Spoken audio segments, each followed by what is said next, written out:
Yes, we did. There we go. We added a couple million to the Mission Boulevard project. That's just still design. Or, yeah.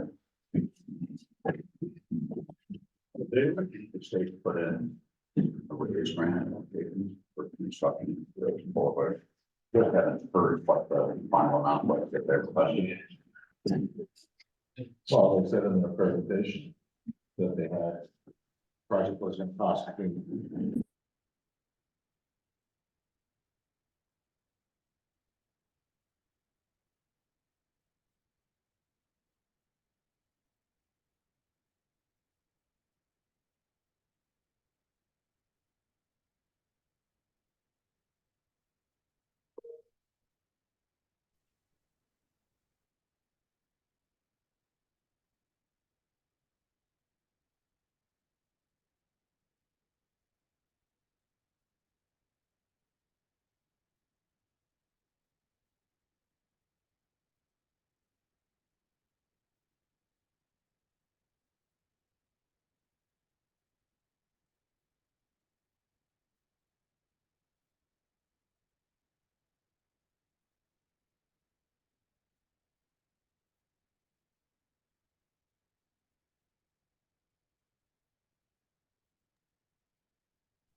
Hey,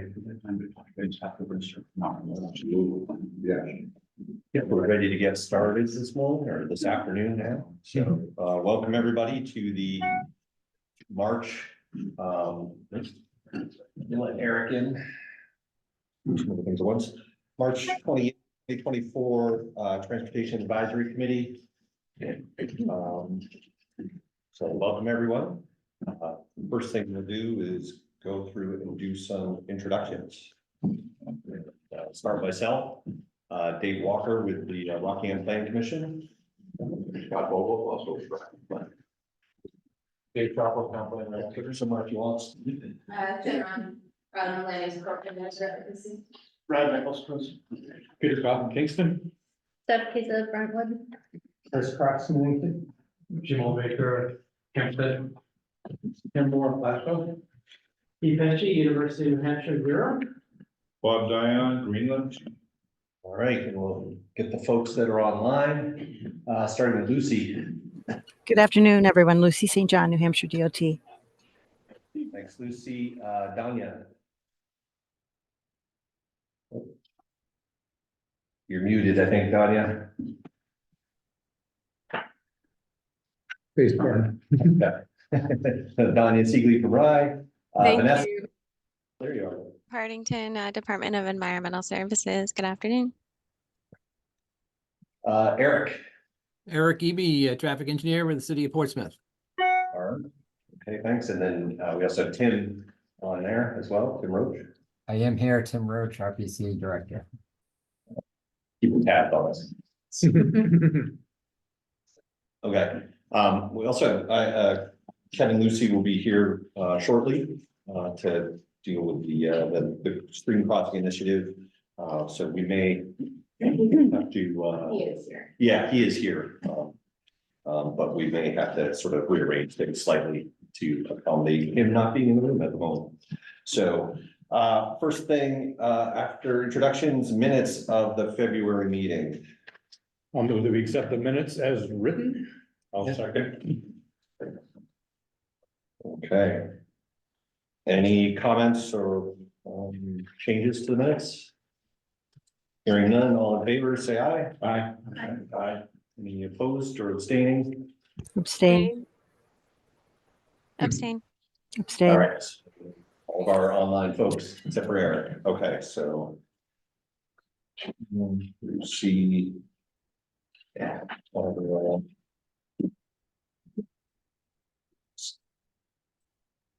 right. Okay. Are you all set to go, or you, we can rearrange things a bit? I just saw my colleague circling the block. Okay, so why don't we'll bump this and we'll come back to it and you'll have to sit through the excitement of talking about TIP amendment number 5. Sounds good. Thank you. So, all right, so we're gonna shift the agenda a little bit and we're gonna move to item number 4 to talk about the TIP amendment. Sure, everybody is super excited. All right. Going to share the screen. Maybe.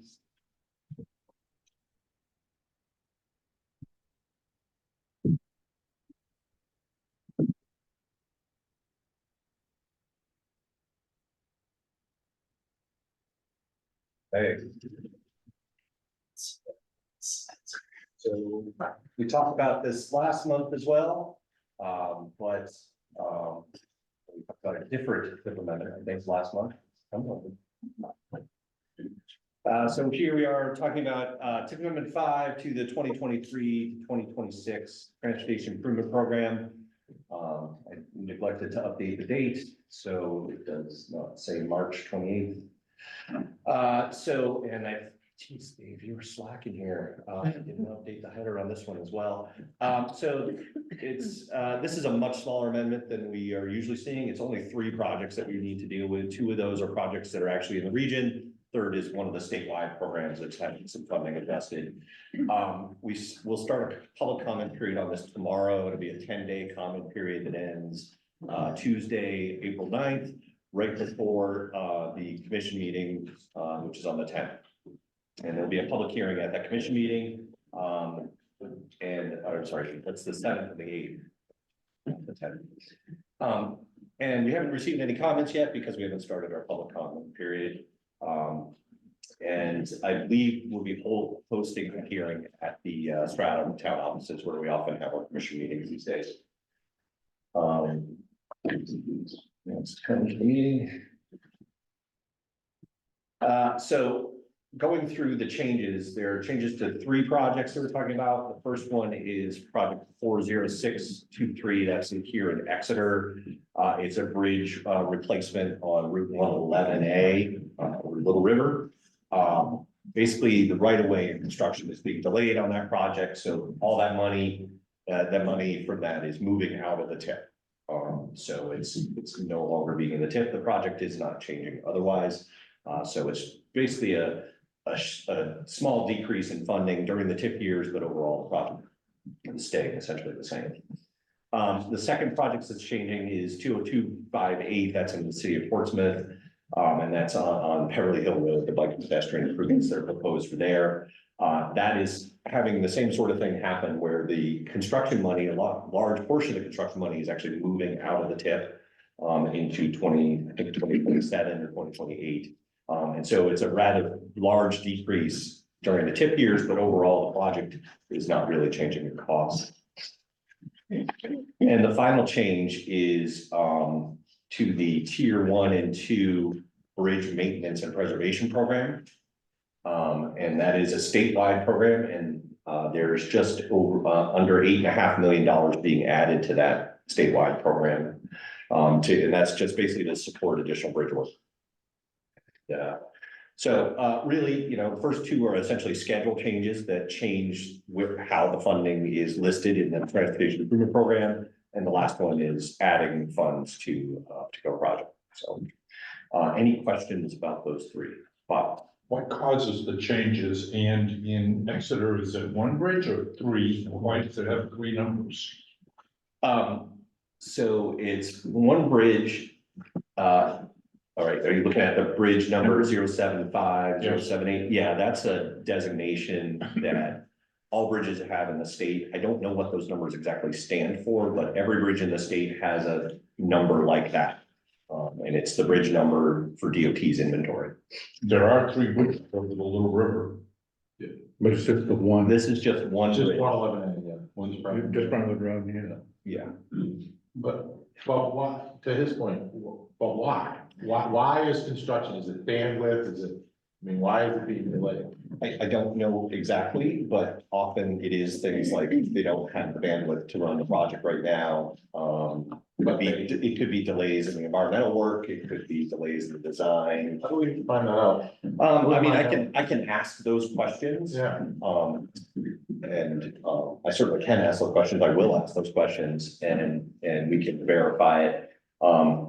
My guess on the Portsmouth project, since that's largely a city-run project, is that's some sort of a delay on their end. Eric might be able to confirm that or not, but Yeah, it's just the design is carrying on. It's just the scope is increased and, it's taken longer to finish the design.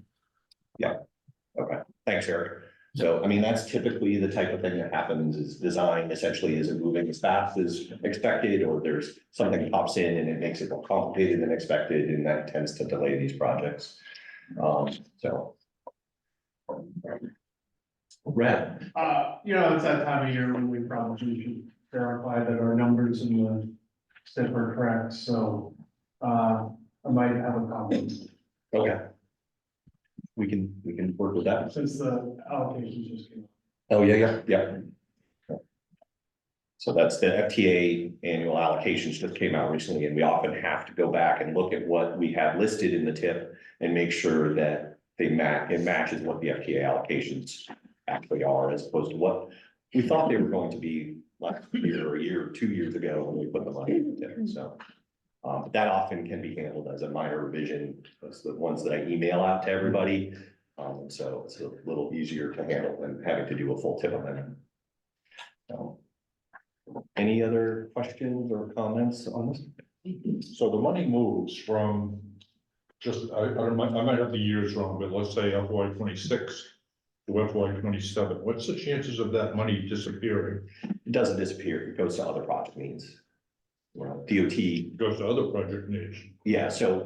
More money has to be allocated for 27. So if you think about that, I mean, DOT is managing in this statewide, they're managing 150, 200 projects, right? And so there's always some amount of shifting around and sort of reorganization of needs and priorities. And so when a project comes up and it has a delay like this,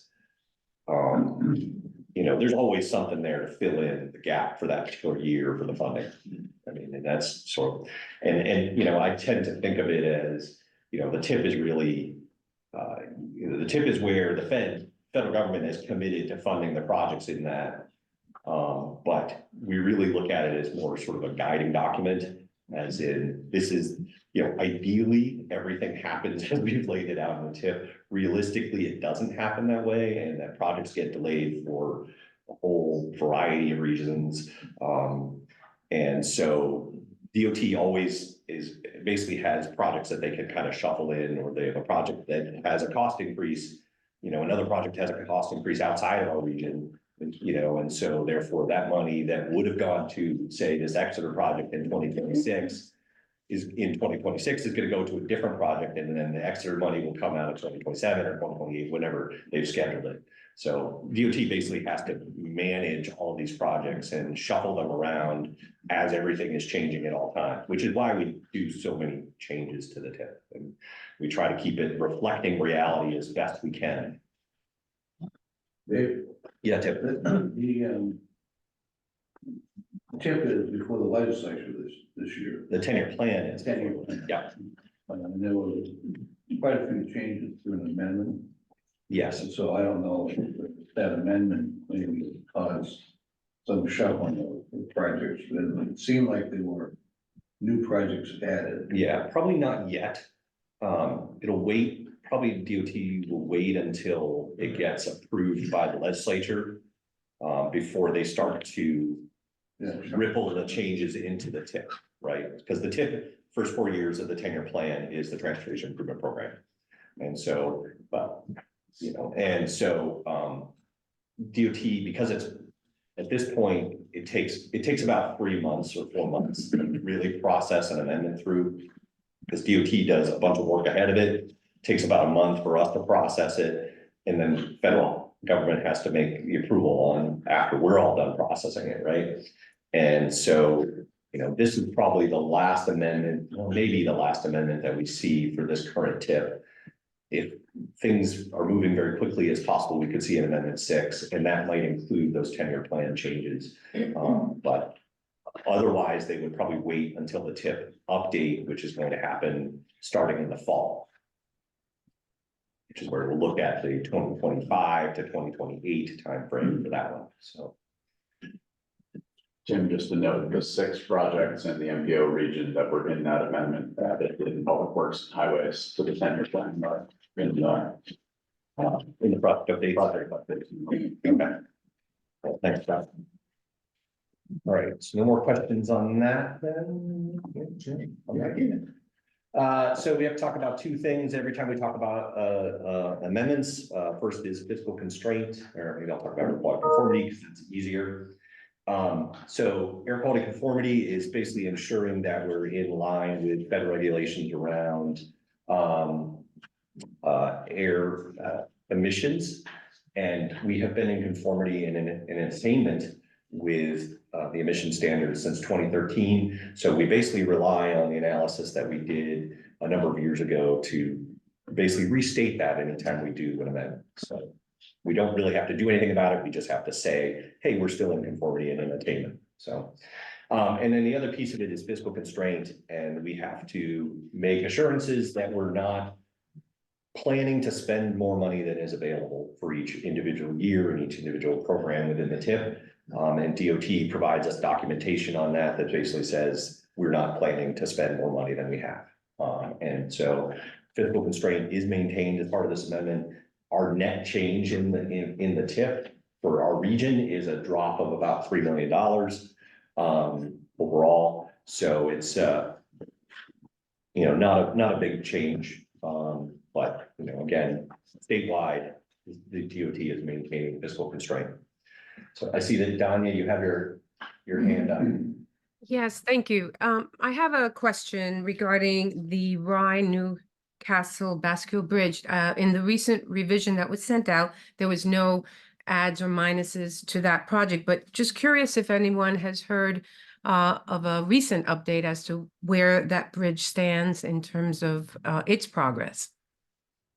Yeah, my understanding on that project is that it's been held up a little bit because of a change in command at the Coast Guard, and the proposal that DOT put forward for a fixed bridge had to be resent to the Coast Guard for approvals because they basically have veto power over any navigable waterways and changes to those. So my understanding is that it's still working through that process, and that's kind of why that project has been delayed so long.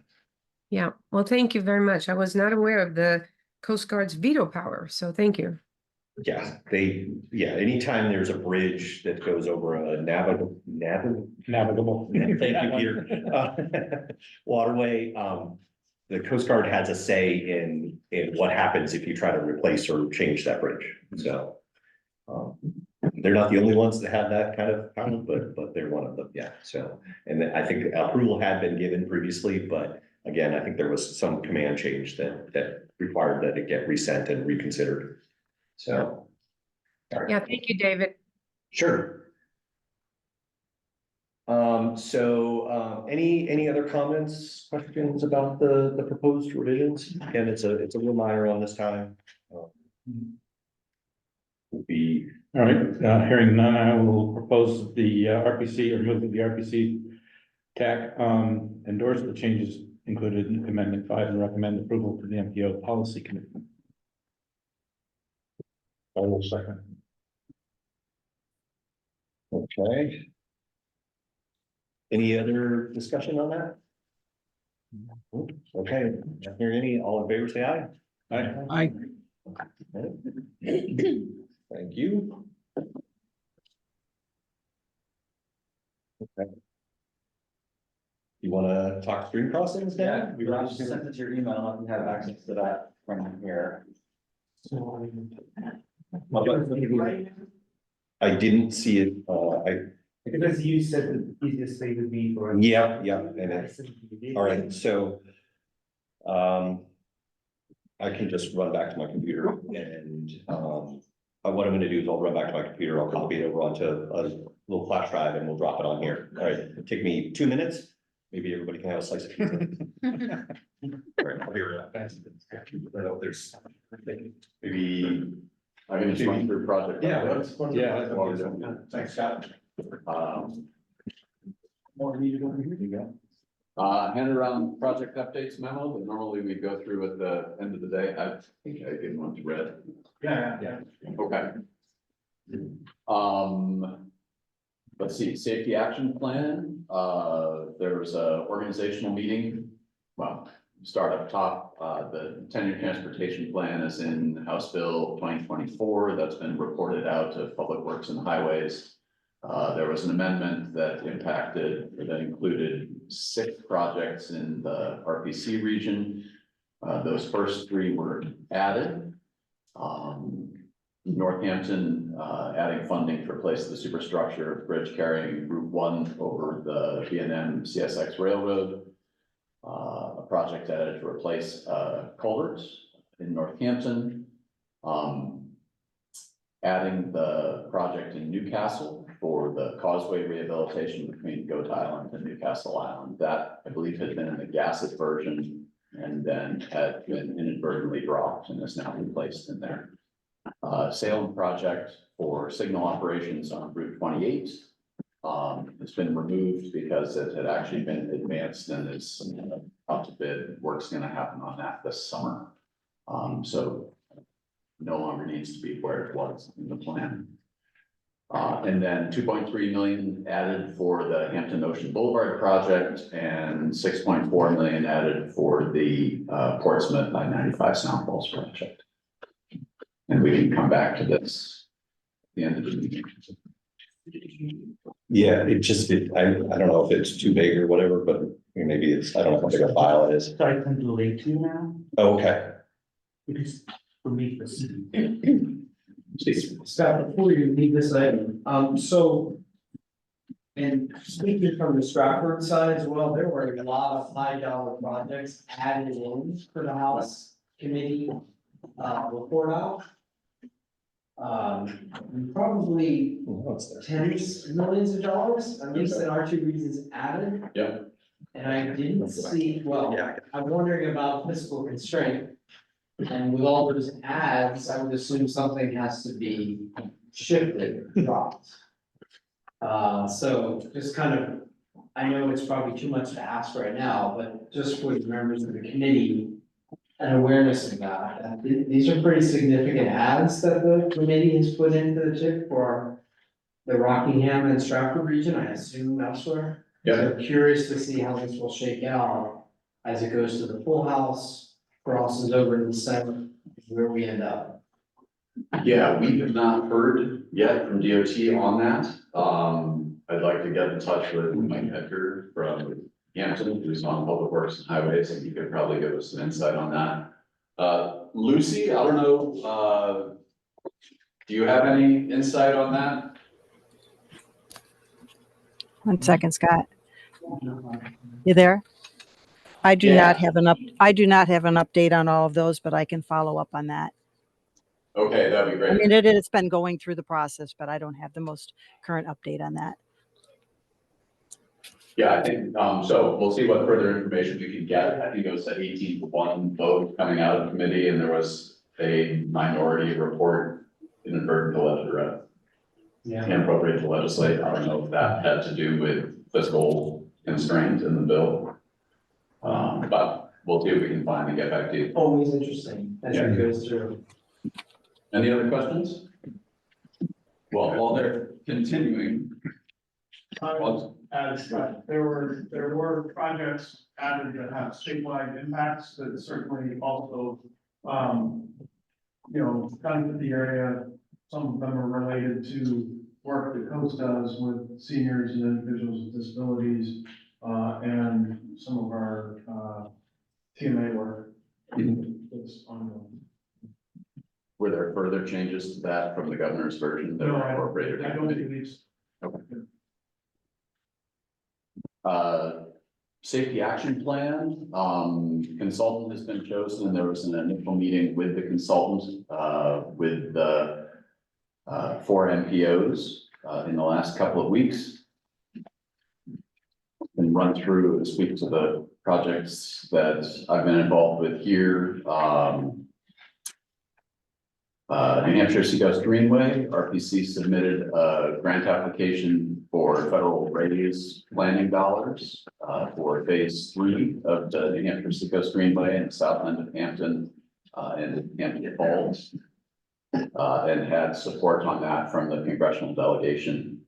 Just last week, we worked with the other 8 regional planning commissions, submitted application for congressionally directed spending to set up a statewide network of 68 automated permanent counters on rail trails around the state. Things are getting going in terms of planning and outreach related to Seacoast Bike Month and the Commute Smart Seacoast Business to Business Challenge, Commuter Challenge in May. Brad referenced the fiscal year 24 partial year apportionments from Federal Transit Administration, and we work with MTA and CART and Nashua Transit System and Lowell Regional Transit Authority on that every year to come up with a split calculation for the Nashua urbanized area, and are working with Coast to figure out how to deal with some funding changes through the Portsmouth and Dover Rochester urbanized area. Ready to go? I think so. I can just figure out how to open it actually in PowerPoint instead of in Teams. What's that? Let's see. My notes are getting horrible. Okay. All right, so. Thank you. Yeah, thanks, Dale. For bearing with me. I am going to, you need to share the screen. Okay, so, all right, thank you, Scott, for handling that. We're gonna go back to item 3 on the agenda, and we have Kevin Lucy from New Hampshire DES, and is it Karush? Yeah. Karush, close, sorry, from the University of New Hampshire to talk about the New Hampshire Stream Crossing Initiative. So I am going to share the screen. Maybe, and hand it over to them to talk about the stream crossing. Great, so you should just be able to click that and. Awesome. Move forward. That's good. So hello, everyone. I'm Kevin Lucy. I'm the Habitat Coordinator for the New Hampshire Department of Environmental Services Coastal Program. I've been in this position since 2006. And I guess over that time, and particularly in 2008 to 2012, there was a lot of initial work on culvert assessment, of which the RPC participated in terms of sending field crews out to assess culverts. And so this has been going on for quite a long time, both in terms of the assessment, and our presentation today is about prioritization. And we have had an opportunity with some ARPA funding to fast forward this project a lot. And we've been able to partner with UNH. And so we are here today to share what our initiative it's all about. And we have a particular project, including a survey about culvert prioritization that we intend to send around the state. And so I'm actually pinch hitting today for my colleague, Polly, who is the grant administrator for this. She was unable to attend. But Karash and Polly have been going around the state to RPCs and river management committees and NGOs and just making the same presentation so that we can get a significant public input on how do you go about prioritizing culverts. And so that's what this is all about.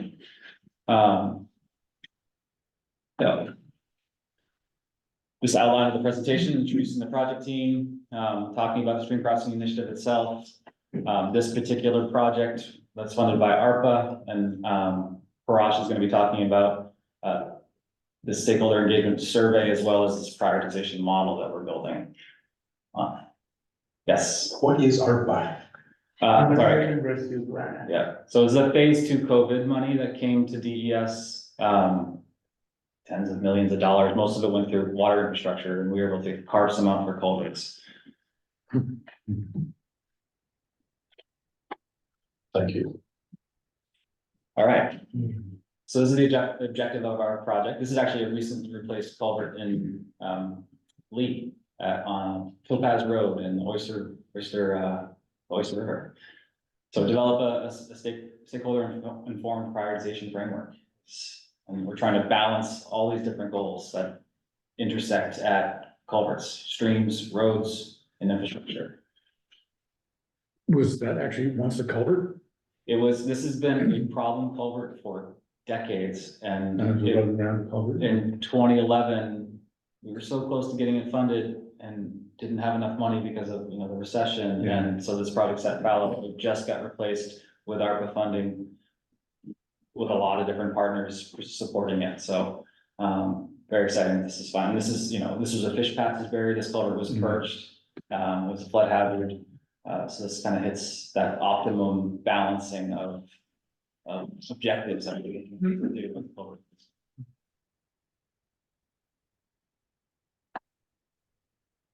All right, so Polly is she was hired to administer ARPA funding, and we got $6 million to implement a grant program for culvert replacement, and that was issued in 2021, and those projects are going on, funded projects in Effingham, out in the Keene area, up in the north of the state, as well as local here on the coast.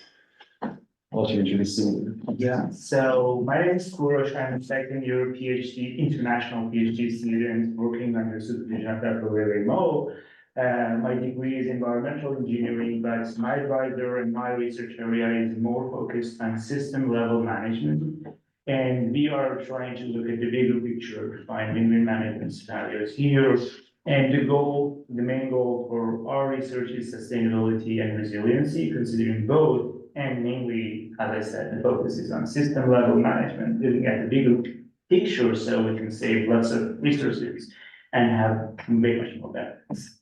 Great, nice. So we, as part of this project, we formed a technical advisory committee to help inform our process and how we go about reaching out to people and how we go about formulating surveys and such. So this is comprised of state agencies, including DOT, Fish and Game, and then as well as some representatives from regional planning commissions, and then some nonprofits represented by the Nature Conservancy, UNH Technology Transfer hosts SAIDS, which is the repository for all stream crossing data, so they're a key partner in this as well.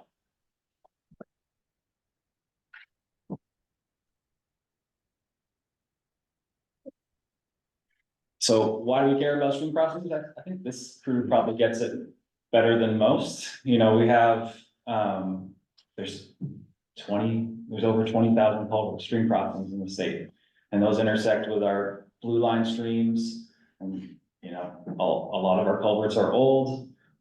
And a lot were built before concepts such as fish passage and fluvial geomorphology. And so I think we're seeing the effects of increased runoff, increased precipitation, and how that's affecting our roads. And, my interest as a coastal habitat person is to find all of the, best opportunities to restore our rivers. And so that means working with transportation professionals to get those projects done. So the things we're looking at are, fish passage, flood resilience, water quality, and we can see that undersized crossings cause erosion, which lead to water quality issues. And so we're trying to look for the balance of all those benefits. The Stream Crossing Initiative is comprised of these agencies here: DES, DOT, Fish and Game, and Homeland Security Emergency Management. The initiative formed in about 2014 when, or actually it was actually earlier than that, after 2007, there was the big, the Mother's Day, the 2006 storms and then the Mother's Day storms. And that led to, at that time, there was all these protocols. Everybody was implementing a different protocol. There was the TNC protocol, there was the Mass protocol, the Vermont protocol, and everyone was doing something different, particularly here on the coast. UNH was doing something. And so this stream crossing initiative was trying to get all the partners to a table and say, can we do the same thing? Can we implement the same protocol for field assessment of stream crossings? And it's been a long road to get that protocol to gel. And I'll talk about it a little bit more. You know, it finally did gel in 2016 when all the field parameters were locked in, protocols were established. And those are to establish, so the outcome, so we send people into the field and they assess culverts according to this protocol, this field manual. This field manual has 94 parameters that this field crew looks at. And one assessment takes about 45 minutes to an hour to complete. The outcome of that assessment are these assessment scores. So we're able to say for those crossings that are assessed, we're able to assess scores 1 through 5, more or less, of geomorphic compatibility. So how well does the stream fit through the culvert relative to the stream size? We also look at, does this block organism passage through velocity or through perch, so elevation changes, slope changes within the culvert. We also have a very basic asset condition assessment, good, fair, poor, characterizations of the pipe, the inlet, the outlet, which are then summed up into an overall score. And then we also have this flood vulnerability score, which is it's developed in 2016 by Streamworks, and that is owned by Tom Ballestero at UNH. So each of these culverts that were assessed in the field are then run through a hydraulic model. And the output is, does this crossing pass the 10, I don't know what the correct 10, 25, 50, 100, I believe are the categories. And so we have this amazing data set and with scores built into it. And, you know, here in this little box, we actually have, of those 20,000 culverts in the state, we've assessed 70% of them in the field. Just a quick comment, so all the crossings for, Rockingham, with not like the condition area is assessed too, because we finished all the crossings in, Merrimack and Sound Falls watershed, and you can assess all of them here, so the data from here is here. Yeah, Karash didn't, so part of this ARPA grant is not only prioritization, the first phase of it was going out and completing 100% of the assessment in the Salmon Falls and Merrimack watersheds. And so that included going to sites that had already been assessed, that had some problems with the data, as well as conducting full new assessments of those sites. So full 100% assessment of Merrimack and Salmon Falls. It's an impressive data set. And so the way that these data are accessed is through the DES Aquatic Resource or Restoration Mapper. And there's a lot of data. And so this screenshot shows the categories of assessment scores. So we can see, does it pass the 10-year storm? Is it in good structural condition? Does it have fish passage issues? And how does it accommodate the fluvial geomorphology of the stream?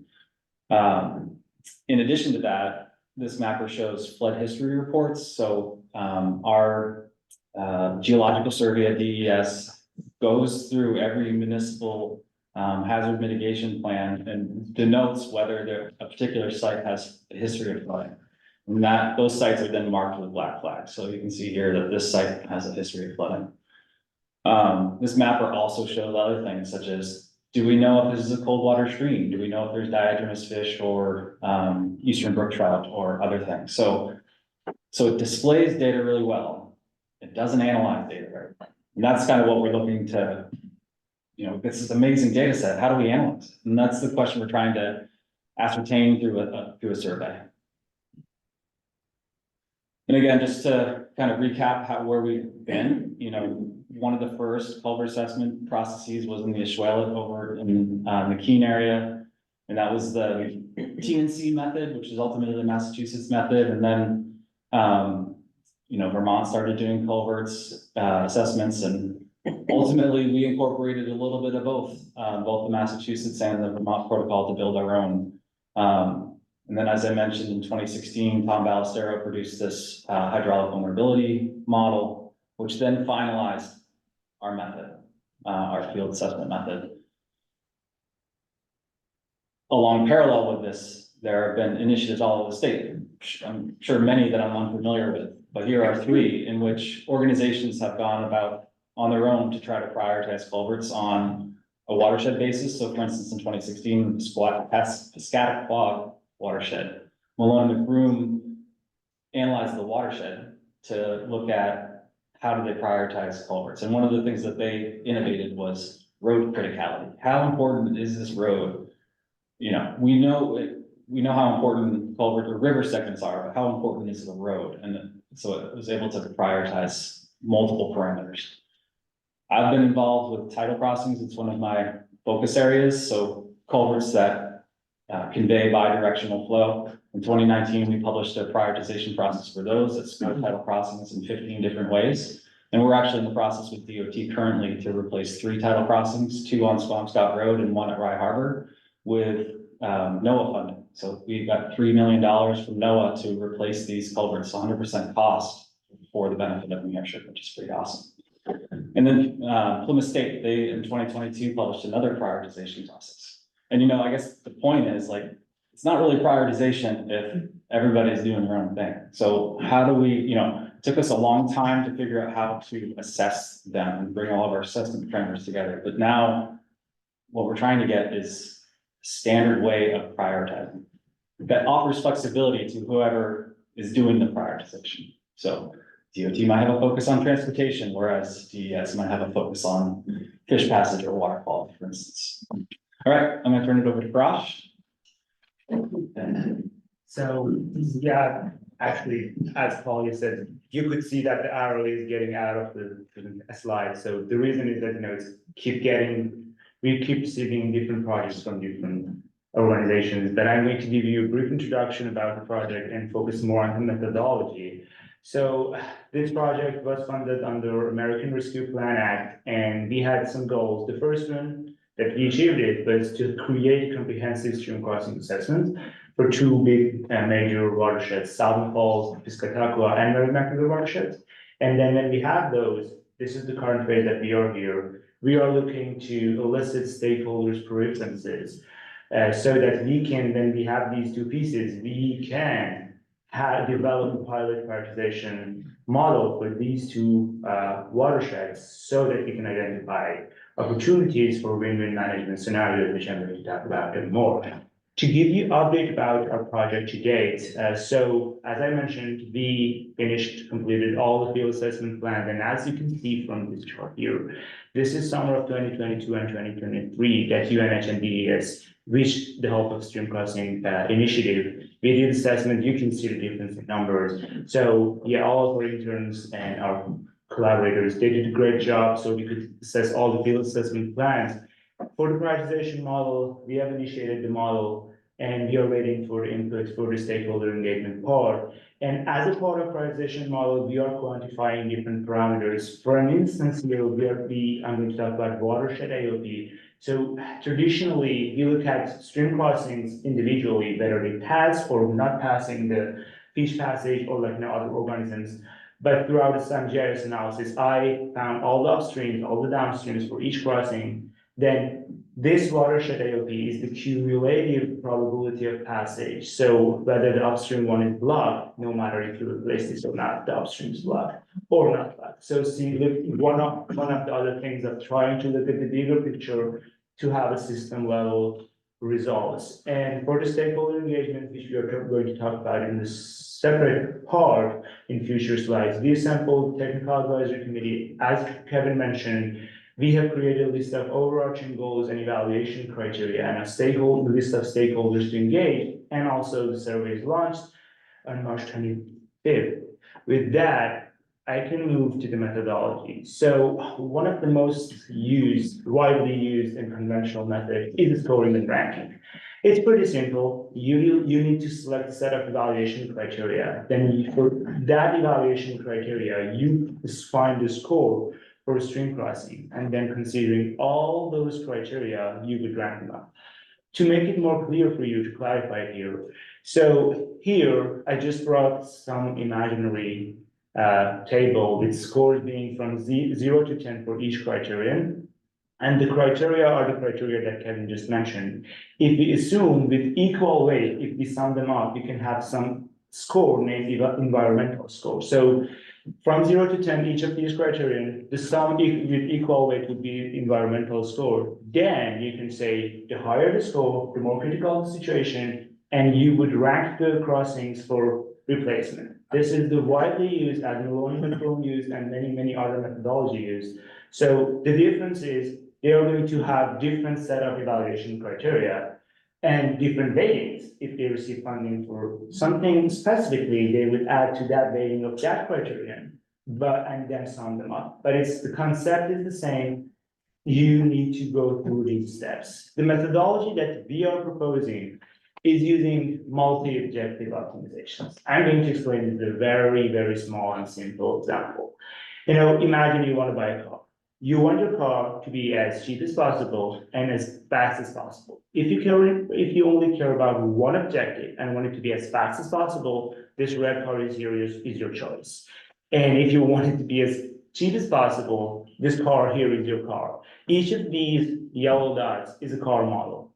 What we are looking for is these car models on this line that we call them Pareto optimal or optimal solutions that we have a trade-off with. To make it more clear, so for each of these car models that is not on the line, I can find a car model on this line that has better speed and lower cost. That's why we say optimal. You find a car here, I'll give you another car that has a better speed and lower cost. But between the car models on this line, we have a trade-off. If you want to increase the speed, you need to pay more. So keeping this concept in mind, I'm going to explain our methodology further with a small example that we compare scoring and ranking and multi-objective optimization. So here on this small map, we have 4 crossings. Each of these crossings have different specifics in terms of transportation and environmental. If we have 2 sets of scoring and ranking with these tables here, for environmental score, the same. We have 4 criteria from 0 to 10, 10 being the most critical. We equally weight them and sum them up. With equal weight, we sum them up, and we can find that stream crossing number 2 has the highest score, so it's the most critical. So if an environmental agency has funding to replace one crossing, they would choose that one. Similarly, for transportation score on the bottom, you can see they have 4 criteria being structural condition, annual average daily traffic, road tier, and material. From 0 to 10, 10 being the most critical, they can sum them up with equal weights, and they can find that stream crossing number 1 is the most critical. With that, so here on this plot, you can see transportation score and the horizontal axis and environmental score and vertical. So these are those 2 crossings that they're going to choose if they have funding to replace one. What we are doing here is that we look at replacement scenarios. What are those? These are the combinations that you can choose from 4 objects that we all have. You can choose none of them, choose number 1, 2, 3, 4, up to choosing all of them. And so here, as we said that they have funding for 2, if they limit all those scenarios up to choosing 2 of them, on this plot, you can see these management scenarios. And this scenario with the green circle around, this is similar to the car model that I explained. With that, you can see how much more benefit compared to number 1 and 2 here, all agencies can get if they look at bigger pictures and see different possible options. But with 22,000 crossings in New Hampshire, it's not going to be 16 management scenarios. With 4 objects, I had for 16 combinations. It's near infinite possible ways that you can choose from. And with scoring and ranking, we are just looking at singular points, and we are missing the big picture that with the similar funding, with the similar resources, considering different people's interests, we can find win-win management scenarios that everyone is benefiting from with the same cost. That's why we are proposing multi-objective optimizations so that we can maximize multiple stakeholders' benefits, minimize replacement costs, do watershed scale prioritization, not just singular, and to find win-win management scenarios. And one thing that I wanted to mention, so we, as we're talking to different RPC, they're saying, okay, all the things that they're saying, there is no funding, and we know that, but this is, we're talking about future, when we have, these federal fundings coming, so we want to be prepared, so that we can say, we know where we are going to look. So we are not going to just look at environmental score and transportation. That's just for the sake of comparison. These are the overarching goals that we identified with the help of our technical advisory committee. This is the final draft. For the beginning, we didn't have 8, but we wanted to consider everyone's benefits. So these are the overarching goals, which are wildlife conservation and restoration, environmental quality, road criticality, economic impact, flood vulnerability, structural risks, community support and readiness, and environmental justice. So these are the goals. We need to quantify them. We need to have a score so that we can maximize, we can find the optimal one. For each of these goals, we have found in evaluation criteria, that these evaluation criteria are measurable and observable characteristics that we can quantify. As an example here, you can see environmental quality. For that, these evaluation criteria are those that we can quantify. When we quantify those, then we can find the score for that objective. And what we are looking here for is your input as a stakeholder, saying, for these overarching goals, which one is the most important? And then for each of these evaluation criteria, which are the most important, that you can talk about it throughout the survey. Maybe we can, I don't know if we can go back. We can go back. I can. I tried to go. At least I think I can. Just the overarching goals, that one. Yeah.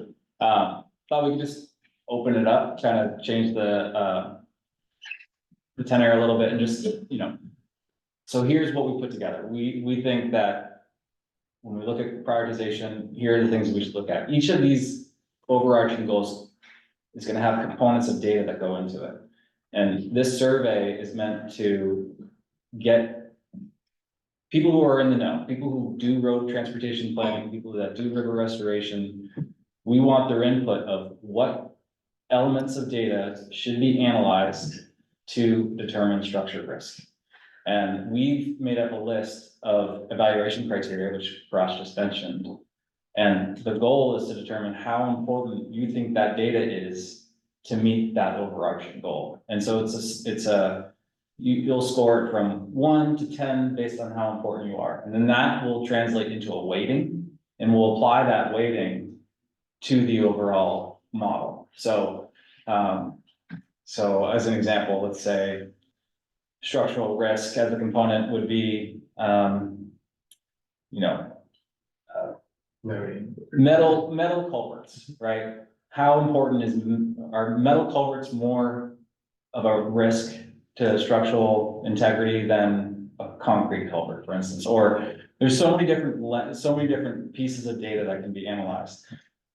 And as Graf might mention later, like, we might have some of that data. We also might not have it. It might not exist. And so there is a data feasibility question as well. But I think that the point here is goals, criteria, and I'm just curious, does any of these resonate with or want to talk more about any of these particular goals? Brad, and he's harder to see over there. He's got a question. Road criticality, right? Yeah. So, I hope that would take into consideration more than just ADTs. Oh, yeah, sure. Right? So how critical is it to the flow of goods? If there is public transit in the area, is it on that road? Yeah. Are there other options for public transit? So, looking at the movement of more than just cars. Yeah, for sure. And these are the feedback that we are looking for throughout the survey. And one thing we actually include, we include daily traffic. The other one of the innovative things that we have is whether that crossing is on a single road for community or not. And one of the other metrics was the total length. If that crossing is damaged, what is the total length? And many other criteria that with the help of our technical advisory committee, we received feedback and we included them. And that's why this survey is about 30 minutes. long and we are doing this outreach to, make people enthusiastic to do that. But one thing that I wanted to mention is that for each of these goals, at the bottom of their criteria list, there is a box. Do you know any other thing that you're missing? The same thing for goals. So here, do you know anything else besides these overarching goals on the top level that we are missing? We try to see, societal, transportation, environmental aspects with the help of our TAC, but we are looking for feedback that if you're missing, we want to be as comprehensive as possible, as inclusive as possible. The same thing goes with the criteria. For each goal, we have a list of criteria, but if you're missing something, we will love to do that and we will love to include that. And I have a couple of questions. I'm trying not to take too much of your time. For economic impact, does that consider the cost of construction itself as well as the impact to the community of the improvements? Yeah, there are lists of, and all of these, you can see them throughout the survey. I'm just going to briefly talk about it because the list is so long that I'm going to take time. It's a broad. Yeah, and the point is, one of the things that we consider is long-term economic impact. When you replace this crossing, what are the things? And for those, we are just including them now as a broad term, but we are going to have assessment parameters that we didn't brought here. So for those criteria, some of them are again high level. They have different metrics and that we are going to quantify, but yeah. And one thing that we wanted to consider, but we removed it with the feedback we received, was that if whether it's going to increase or decrease the property value around that. So, yeah, it is a very broad and comprehensive list that is going to receive more input. Okay, another quick question. Do any of these categories consider constructability? Say that again. Do any of the categories encompass constructability? So when you say constructability, can you? Like, for example, say one culvert can be constructed with prefab pieces that can be placed quickly, versus another that has to be cast in place and use a crane, build a pad for the crane. It's more impactful to traffic and to the environment. That was good feedback. So I don't have that on top of my mind, but do you? I mean, it reminds me of a DOT prioritization parameter. They have depth of cover as like what is the magnitude of this project? If this depth of cover and culvert size lead to, I think, constructability. I guess I would recommend considering that if you're not already. It should be reflected in the cost of the Yeah, proposal, I would think. But we have Which size. we have yet. Yeah, because it can just have snowball impacts to cost, but also temporary environmental impacts if you have to build a pad with cofferdam and just kind of. we have size, we have those, but not specifically constructability, but yeah, those are the good feedbacks. So I know we're about at a half an hour. Okay, this is interesting. We can keep going on this. The stuff I've got on there that I need to talk about, I can shorten. And yeah, I see Danya has your hand. Danya, do you have a question? Maybe, no? Are you muted maybe, Danya? She must be muted. We can't hear her. I am. I'm back. I was muted. I didn't know. I'll make this very, very quick. First of all, I would love a copy if it's not already happening of this presentation.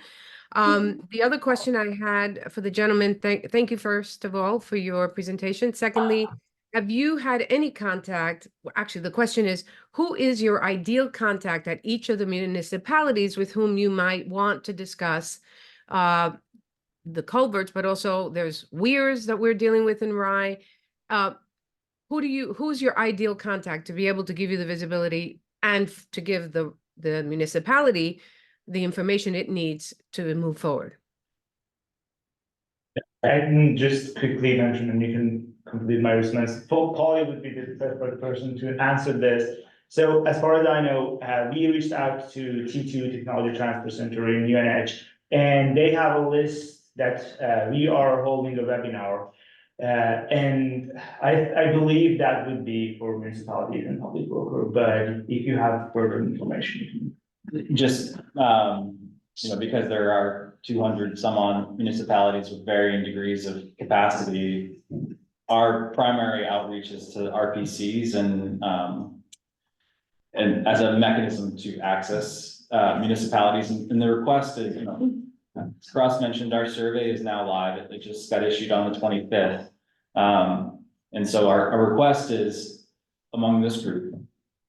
If you know people who are invested in the subject, who are knowledgeable and who would be willing to take half an hour to convey their perspectives on this, we'd gladly take any input.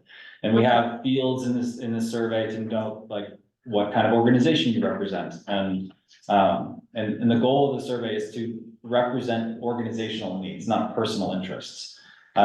So yeah, I hope that answered your question. Thank you. I'll send out. One last, can I just clarify what I guess perhaps most importantly, I would love that ride that I'm representing here.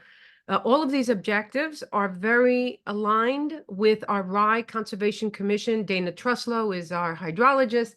So what I think would be helpful, and you've just kind of intimated it, is that you come, I can organize, put you in contact and be part of a Rye Conservation Commission meeting with yourselves as a presenter, or you can directly and privately contact the chair, which I can give you a contact, and then decide how best to share this information. And no doubt you're hitting all the top issues we are facing at the moment.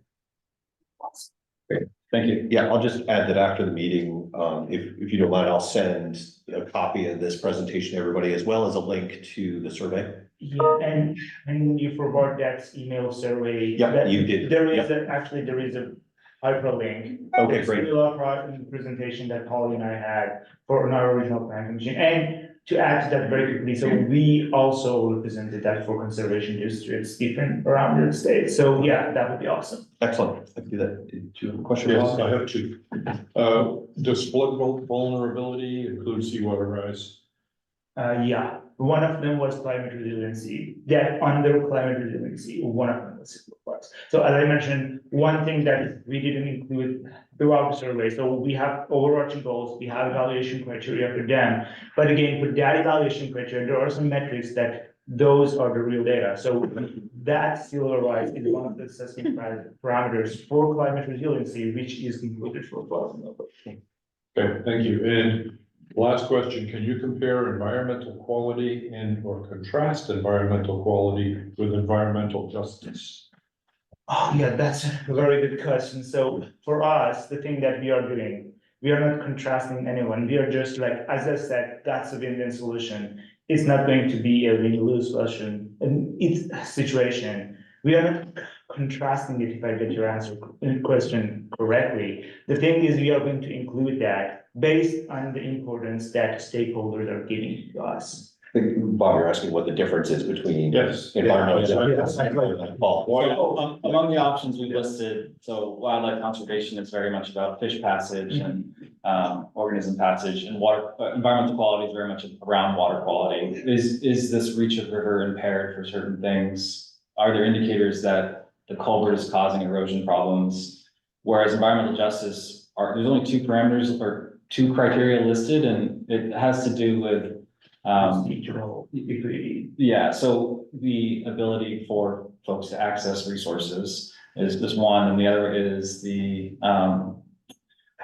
there are procedural equity, whether the procedure is like we are following that. And the other one, I don't have it on top of my mind, but yeah, that's for just equity, or this is for water quality. It's equity. It's kind of an equity issue where you're talking, and we deal a lot with this with transportation projects. We want to make sure that we're providing projects that provide benefits to traditionally disadvantaged communities, whether that's economically or otherwise, or that the impacts of those projects aren't hitting those communities harder than anybody else, that kind of thing. So that's kind of where that comes into it. Thank you, Dave. Yeah, perfect. Something we're trying to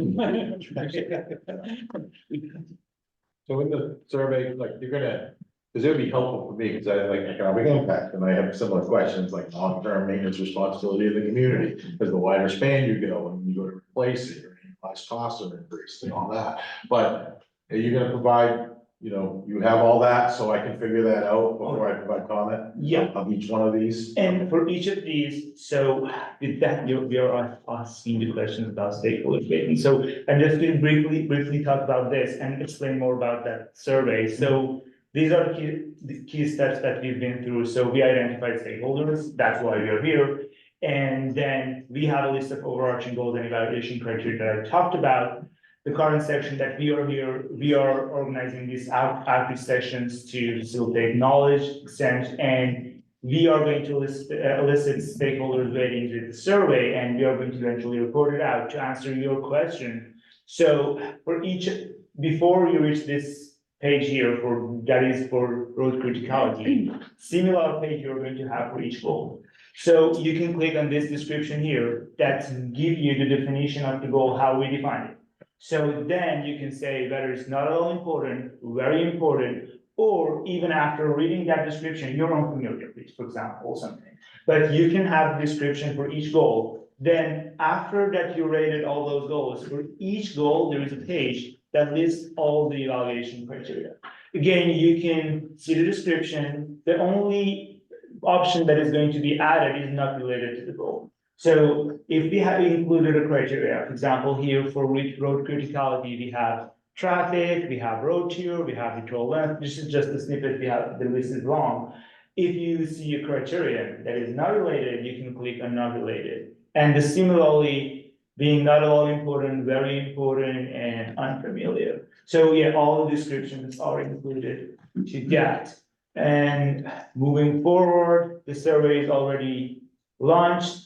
And it's a 4-week window, it's a slot, 30 minutes, but we want it to be as inclusive as possible. It touches many places, and we wanted to include all of those. That's why it's a long survey. And please, they provide it to all knowledgeable people that you know. And after this survey is done, we are going to identify criteria, data, methodologies, and data gaps is going to be one of the most important things, because we were so comprehensive that we may not have data for all of them. But that's an important thing. If we have data gaps that all of our stakeholders rated highly, that's important, and that's good to know where are the data gaps and where are the importances. And eventually the survey results will be reported and used to inform our multi-objective optimization model. And as a pilot model for these two major watersheds, we are going to run an analysis, and this is just a proof of concept that whether we like it or not, considering everyone's, but eventually we know that fundings are not going to be ideal board of everyone's benefits. They're going to be specifically, but that's the next phase, that if this model is working, it has the capability, if you want, and you can run the model based on your preferences, not as a tool, we're not over promising, but you can use the model. The model has the capability to be run with different ratings. And also for the discussion here, this is the last stage of the survey. That one other thing is, so we want to hear from you, we want to learn from you. What are the most challenging stuff besides funding that you have? And what are the collaborators and all those stuff? And yeah, I'm going to end the presentation here. Sorry that we went over time. And yeah, those are the things that we are aiming to elicit as much as possible. And one final thought is that the DES and the coastal program recently submitted a $35 million grant application to the NOAA Climate Resilience Regional Challenge. And of that 35 million, we put 5 million into we proposed to implement a grant program in the coastal watershed for communities to ask us for money for culvert design, permitting, and we will be using these model results to help us determine the best projects to invest in. Time for one more question. In behind you, I had a question before, so. Yeah, does your survey include rail? So we just wrote. Just road, yeah. I believe road stream crossing, which for stream crossing initiatives was defined as intersection of roads and streams. So it's not for this specific project. I believe it's not included, but for the watershed area that I mentioned, included all of them, even included dams. So that's going to see the big picture for the past. Okay, so the data includes the data, maybe that's the stream crossings that go under the railroads have been inventoried, but not part of, they're not part of this I initiative. believe as a part of this. Okay. No. Okay, well, that's good to know that that's a gap. Yeah, for us, and for what we do too. Just one more, yeah, because this is the first time I heard of the dams, out of curiosity earlier, I was like, you're looking at the system, dams have an impact on. Yeah. You got a lot of crossings out there with dams above, below, how do you consider them static, like they're gonna be there? So I'm gonna design it this way, because if they're gone, which seems to be a movement, at least in Exeter, we've already removed one, and there's another dam we're evaluating, and that's one of the options, so. How is that factored into this? That's an excellent question. So as far as for our model, and we are going to do for the prioritization. So the most for that watershed AOP, we downloaded the most updated inventory that we have. So some of the dams, they have free passage facilities. And from the literature, you can find the probability of passage, whether it's a fish ladder and many other different types, or whether that dam doesn't have any.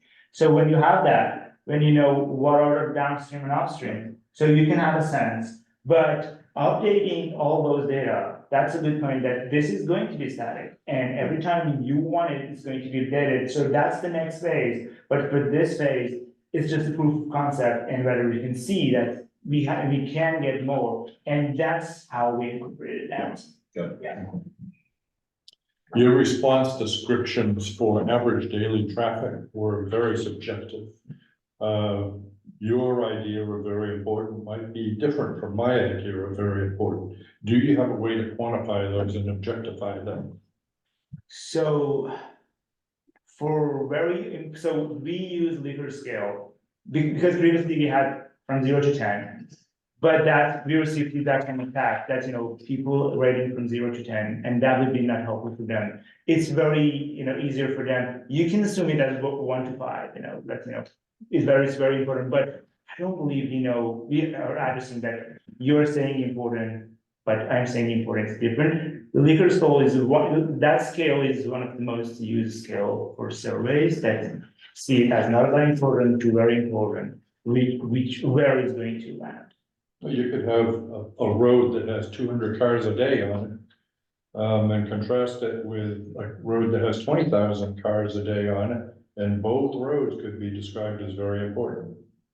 So in the description of annual average daily traffic, I believe for road tier, I believe it included tier 1 to tier 5 and mentioned in the description that what are those so that people can have a sense what is road tier importance.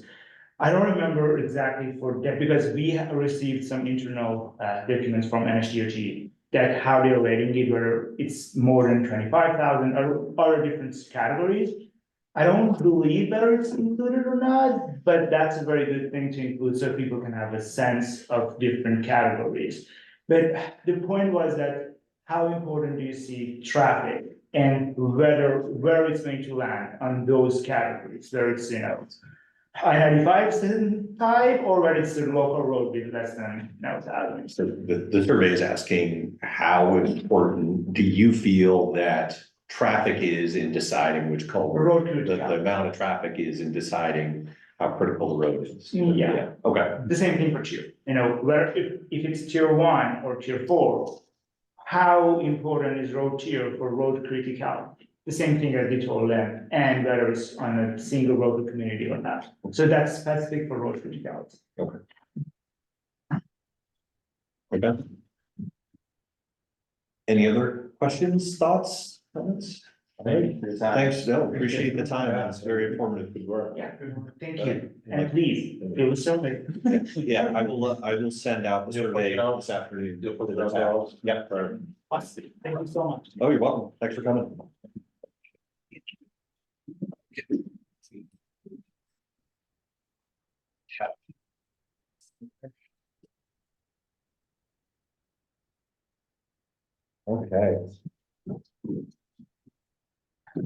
No. And thank you, people with it. Thank you. Okay. So next, Yeah. what's up? Well, nothing, I was saying where Scott left off was with the safety action plan, but Okay, so, we're not there yet. we're at 1:15, all right, so we got some time here. We've got 45 minutes of your time still, I can monopolize. Oh, third. All right. I'm gonna move back to the project solicitation process, because that's probably the most time critical piece of this. And I am going to once again throw some a PowerPoint up on the screen and share that with everybody. For those of you that were at the last meeting, this will look familiar because it is exactly the same presentation. Yeah, almost exactly the same presentation. But because we have a number of new and newish faces in the room, I just want to touch on some of this stuff a little bit one more time. And then I'm going to just focus on one kind of part of it. So as we talked about last month, we are starting the project solicitation and prioritization process for the state tenure plan. And we are beginning that imminently. We are working on this now. Basically, this is about a year-long process that we work on. And we start off with soliciting projects from communities, prioritize those projects. At the TAC level, we create a short list that we then send to a team of engineers to develop estimates on. Then they come back to us and we develop an even shorter list that we send to DOT for their review. They review it and then we finalize our priorities based on DOT's final review. And then next spring, about this time, we will tell DOT, officially what our priorities are for the next iteration of the 10-year plan. Like I said, this takes about a year. The bulk of that work occurs between now and November for us. Where November is when we need to submit our priorities, our draft list of priorities to DOT, and so that's a deadline we really work with. They work on it, they review it over the winter, and then like February, March next year, we finalize things. Again, this is part of the New Hampshire transportation planning process where we try to integrate our long-range transportation plan, which is our 20+ year look at project needs in the region, with the state tenure plan, which is the state's document where they basically a list of projects that they are planning to implement. And then the TIP, which is the short range list of projects that are being implemented in the near future and or have federal highways sort of authorization to be built and funded. So basically we're trying to move projects from concepts to implementation through these plans and over the course of time. And so there's processes that go with that, or long-range transportation process. I'm not going to go into the details on this. It's a multi-year thing that we work on over time where we start off looking at goals and objectives, and in the end we have to come up with a finalized and constrained project list for that document.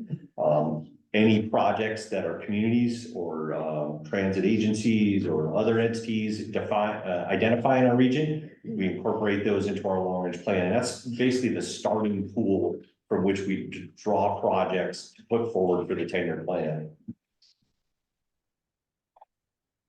10-year plan has its own process. It is a 2-year cycle. It's detailed out in legislation and state law.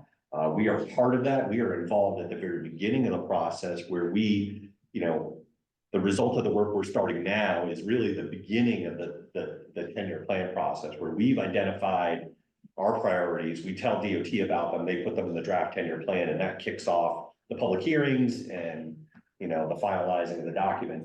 And then we, at the very end of the process, also have a role where once the governor has signed off on the 10-year plan, DOT takes the first 4 years of that and turns it into the next transportation improvement program, the statewide transportation improvement program. So we have to make approvals on that as well. So involved mostly at the beginning and the end of the process. You know, what we try to do is link our long-range plan to the 10-year plan. And that's basically, like I said before, where we take our list of projects in our long-range plan, and that's our starting point for the pool of projects that we prioritize for the 10-year plan. And so when we have a finalized list, that becomes the starting point, and then the list at the end of the process, 10-year plan process, gets fed back into our long-range plan so that everything matches up. So we take the adopted 10-year plan, we make sure that our project order of projects during that same period matches up with the 10-year plan as best as possible. So the first step in that, as I've said, is our identification and prioritization of projects. You know, it's listed as kind of like one step in the 10-year plan process, but it really takes us a year, and it's a bunch of work. We have a flyer that I've handed out previously that kind of steps through how we go through all of that. And I'm really going to just talk mostly about sort of parts 1 and 2 today. And that's the prior project solicitation and the evaluation of projects. And we'll talk more next month. We'll be talking specifically more about the evaluation process again, but also the project selection criteria. So, you know, building on what Kevin and Karush were talking about, the project selection criteria, we have our own. So we'll be talking about that. So we'll be sending out a request to our communities, transit agencies, and anybody who will listen about, you know, are there transportation projects out there that you've identified in your community or through your agency that should be part of our long-range transportation plan. I'm planning to get that out next week.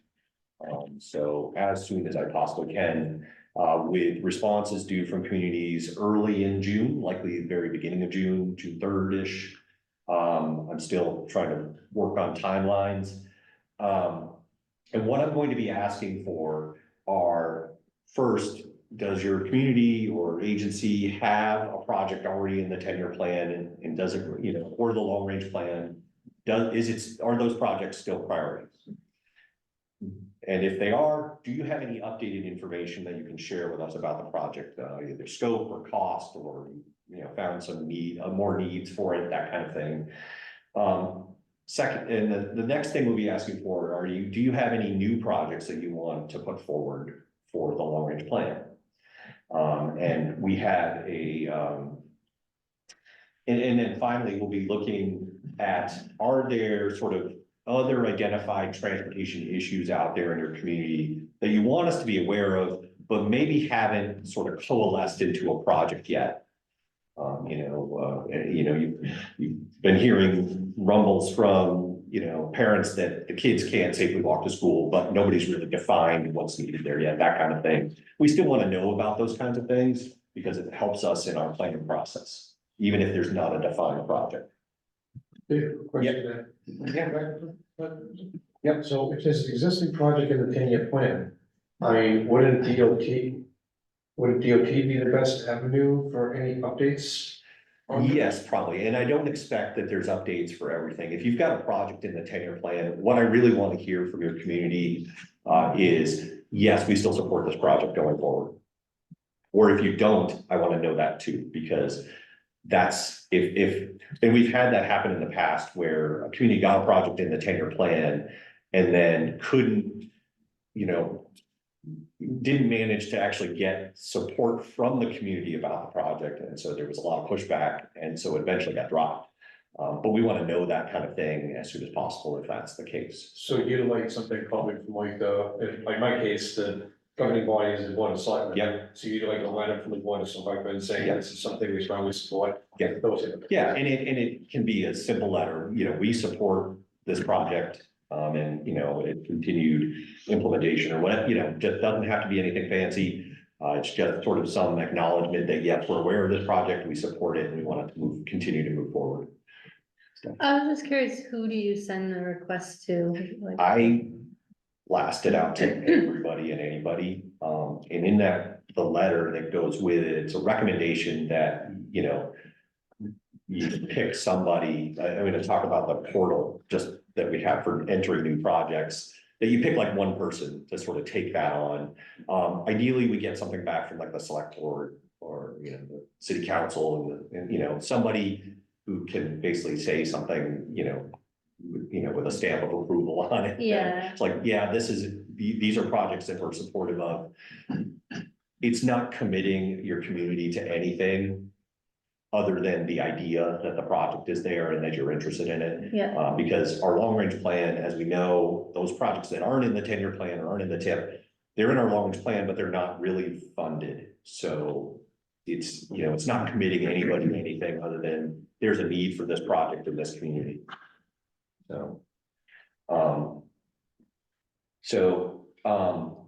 For submitting new projects, we've got a web-based form it runs through Esri's survey 2.3, I think is what it is. And so if you have a new project, there's this portal that you can send somebody to that will ask for contact info and project information. And we've got a lot of information that can be added. Not everything has to be filled out, but the more you can fill out, the better, because the more information we have about a project, the easier it is for us to evaluate it. Used to be that we could actually edit projects, or you could go in and if you had updated information about a project, you could actually go in and edit it in this, but Esri made changes to the software. And if we allow people editing capabilities, it basically gives them blanket access to everything, and we don't want to do that. So, so if you have updated information about a particular project, I'll direct you to send an email to me with that updated information, and I'll work with Tricia and our GIS staff to make sure that that gets updated. But we're not going to let you guys have access to that way this time. Speaking of this, I've actually already used this Yes. to submit a conceptual project. Yep. And that's the same thing I was wondering, is because all I put in there was scope of the projects and some maps that I had drawn up. Yep. Kind of freehand. So when we do get to the point where we have selectmen back, or we have selectmen who want to move this forward, we start coordinate that information with you. Yeah. Well, then. Yeah, and if you have, you actually have a design for it or an estimate for it, we can add that information in. And again, the more information we have about a project, especially about its scope, and if you happen to have something where you've had an engineer come in and design a project, having that is super helpful. And it gives us something to actually base our evaluation on. And if we don't have, one thing I will say is if we don't have costs for a project, we won't evaluate it. So I can't.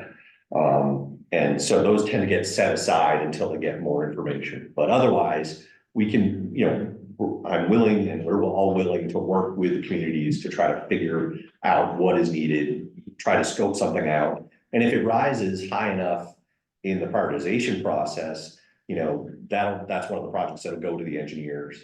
And we will have a little bit more money this round to send to the engineers to do estimates on. Last round, we had seven or eight projects where we sent to get scope and cost estimates on. This year, I think we might be able to pull off a few more than that. So I'm hopeful we might be able to get 10 or even maybe up to 15 projects, depending on how the scale of the projects that we're talking about, basically. So when you say you need cost information, you need it from those engineers? Well, I need a cost estimate as a starting point, and it can be, the more grounded in reality it is, the better. What is reality right now? Yeah. It's hard. It's like we need, this is where we get into this conundrum, right? In order to evaluate projects, we need information about cost and scope. And yet nobody has the money to get the information about the cost and scope. So we kind of fumble our way through that a bit. And we can give some rough ideas on, if you're trying to signalize an intersection, you can, plan on that being, a $2 million project, and that gets you in the door. When we actually, if it gets prioritized high enough, we have the engineers look at the scope and they look at the site and they may say, well, looks like maybe there's some real right-of-way issues here, there's, there's a stream crossing under this intersection that complicates it, that kind of thing. And they can sort of start to put some actual better numbers to that. But it's kind of an iterative process. One of the ways real estate is sold is through evaluation of comparable listings. Yep. And that would be a good thing, a Yep. good resource for us to have. Yeah. For example, to say how much is a bridge replacement cost. Right, and I've done stuff like that in the past where I've taken a comparable bridge by size. And looked at what DOT has done for a replacement cost, and they do that too, and so, we do that to some degree, so like if you're looking at signalized intersection, and I know there's another project out there that was essentially roughly the same thing, I could say, well, that's probably comparable cost, and then of course, we do have to add inflation onto everything, but we won't worry about that right now, but that's part of it as well, so it gets complicated, but we do what we can at this point. So, after, once projects start coming in, we'll start going through the existing projects just to see what, just refamiliarize ourselves with the 150-ish projects that we have in the region already. Looking at ones where there's been no information or no feedback from the community in a while and think about, okay, do we need to drop this project from the plan? Do we keep it? Do we have, making sure, that we know which projects we don't have a good cost estimate for, or a good scope for, so that we can sort of shunt those to the side in the illustrative category and we don't have to worry about evaluating them. We look at the data that we have to see if there's any updates. If we have new traffic counts, or if we have new bridge evaluation or pavement condition data, we apply that to all those as we go through, so that when we hit that June timeframe and all the projects are submitted, the only ones I really have to work on are the new projects that have come in, and we can sort of crunch the data for those and then really quickly spit out an immediate sort of prioritization. And one thing we do with each project, and I haven't really mentioned that much, is we classify each as sort of based on the scale as sort of a local project, a regional project, or an interregional project. So I think so local projects are those, Main Street type projects. They tend to be smaller scale. They tend to be, things like improving, sidewalk access or putting a bike lane in, things like that. They tend to be very much focused on an improvement within a community. And so we want to look at those differently than we want to look at projects that are, say, on I-95, where you're, essentially you're focused on how can we move traffic through I-95 more quickly, as opposed to at the local level, you're looking at, okay, how can we make things more safe? So it's a different approach to this different scale of projects, often a vastly different cost to those as well. So we try to classify each project so that we can evaluate them more appropriately when we get to the project prioritization part of it. And so this summer, and this is where I'm going to stop talking about this today, is, we'll go through this prioritization process, and we look at 4 pieces of this. We look to make sure the project is feasible. The example I always use is, if somebody's proposing to run a tunnel under the Piscataqua River between Portsmouth and Kittery, that's not a feasible project. We are not going to waste our time evaluating that. Is it addressing an identified need? Is the proposal a reasonable way to address that need? Those kinds of things are we looking at. Can it be permitted through the environmental agencies, that kind of thing. We want to make sure that there's local support for the project, or DOT support if it's an interregional project, and that it's not breaking any laws, but as it's what's being proposed. We want to make sure it's eligible for federal funding. Not every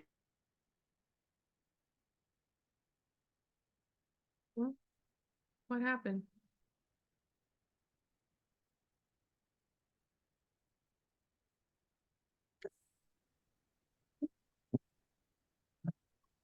Huh. You lost your connection. Yeah, okay. I guess so. All right. Did we lose the screen share then? Yeah, I don't see you. Okay. Yeah, we just, it seems like we lost our connection for a moment. Mm. Let's see, oh, that's the wrong thing.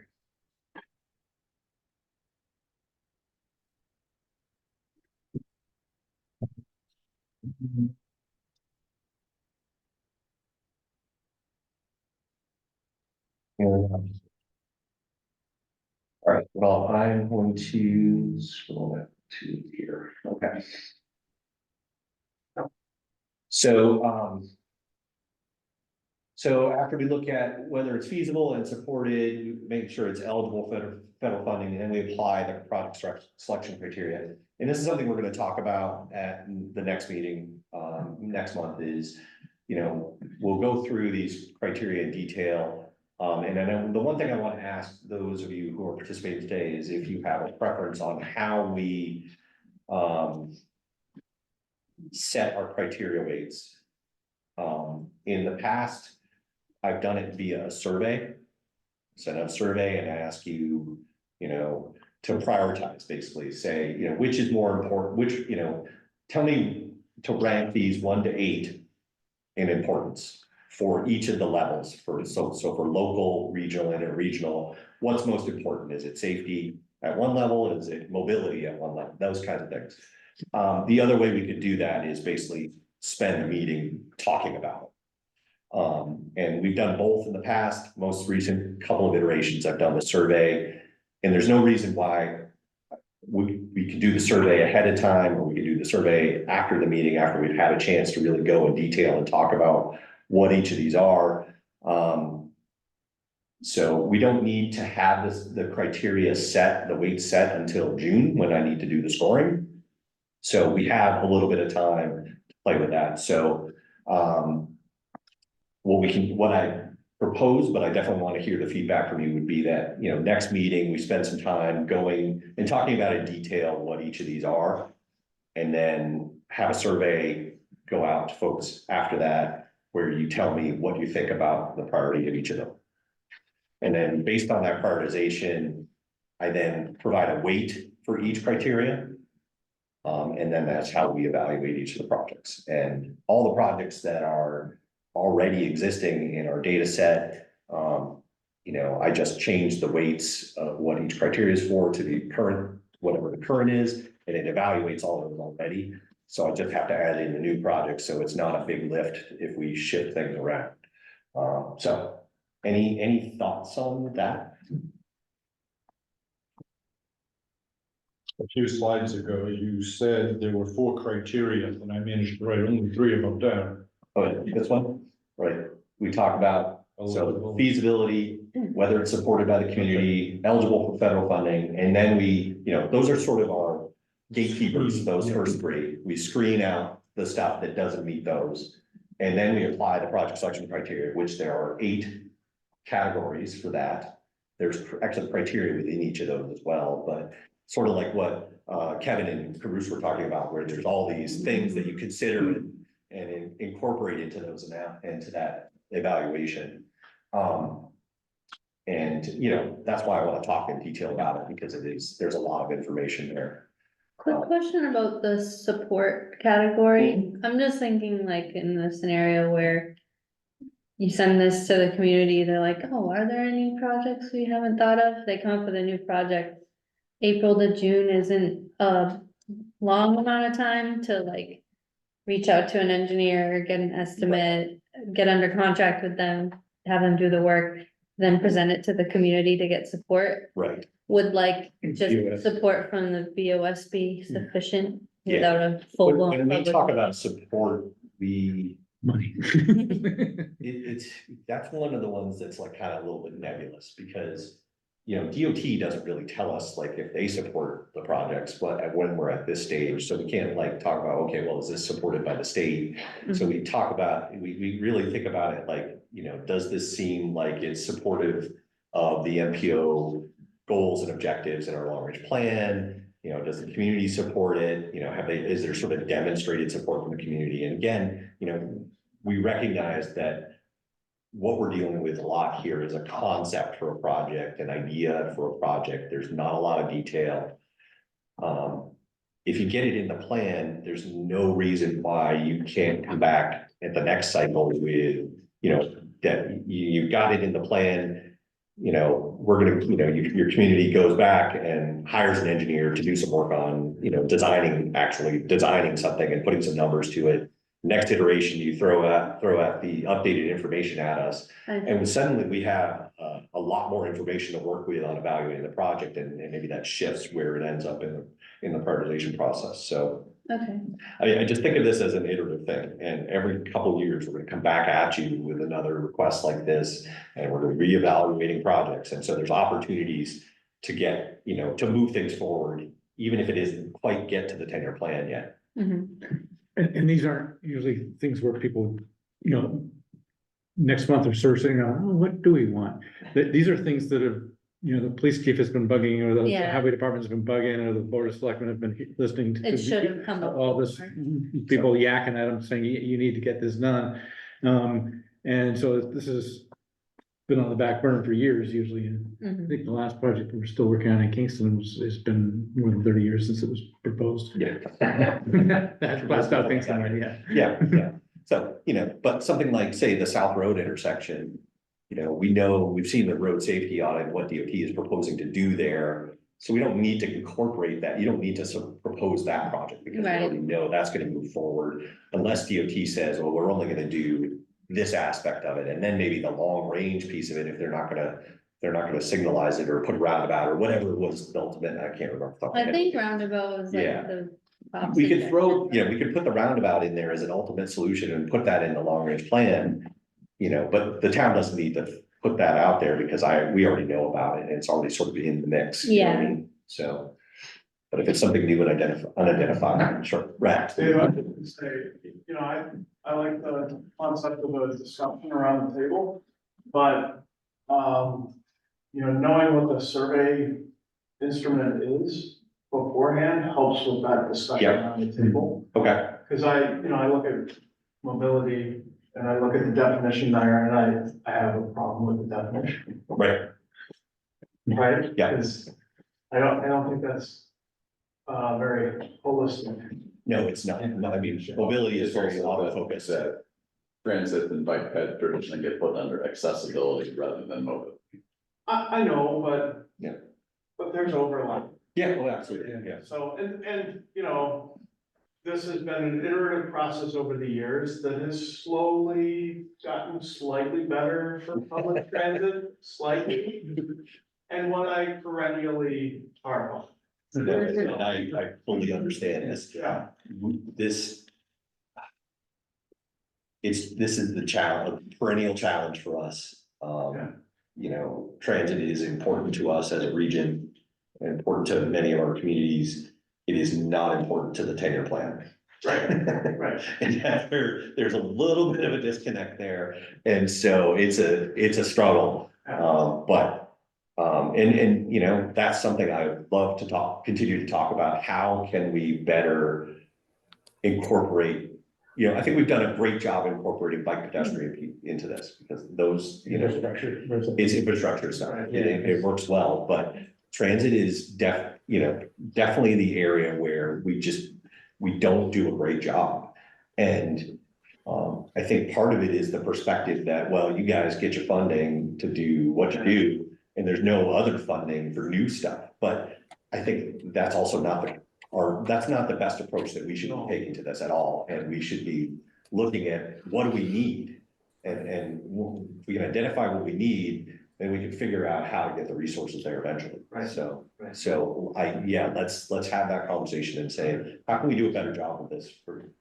Let's do that next month, and we'll talk about it. It's not mixed, because we're all representing regions, and we're talking about infrastructure in our region or town. And that's a whole another mode of transportation that, he's got the same number of boats as each one of us. And yet it's a whole subcategory. Right. Right, exactly. Just roads and intersections, it's public transport, it should. Yeah, and I don't know, more heavily weighted if we're talking about weighting. Right. Yeah. I mean, in theory, a town that just went through an age-friendly community assessment and wants to do something about senior transportation could put forward a senior transportation project. Yeah. Good. Yeah, and I mean, I think, you know, identifying those needs in our long-range plan is perfectly appropriate. Is it likely to be funded through the 10-year plan? Probably not. Maybe, it might be. Is the community gonna wait 10 years for funding for that? Maybe not, you know, but we've got to ask those questions still, so. I mean, if we look 10, 12 years ago, you didn't see bike ped projects moving forward for the 10-year plan, and now you do, because communities started putting them forward, and they started, you know, enough came forward that there became a recognition that this is a regional need or it's a regional interest, and then it started getting prioritized. Well, and I think as we've shifted away from the sort of mega projects like the I-93 widening into smaller scale stuff, that provides a lot more opportunity for bike ped projects. And I think it provides us some opportunity for transit as well.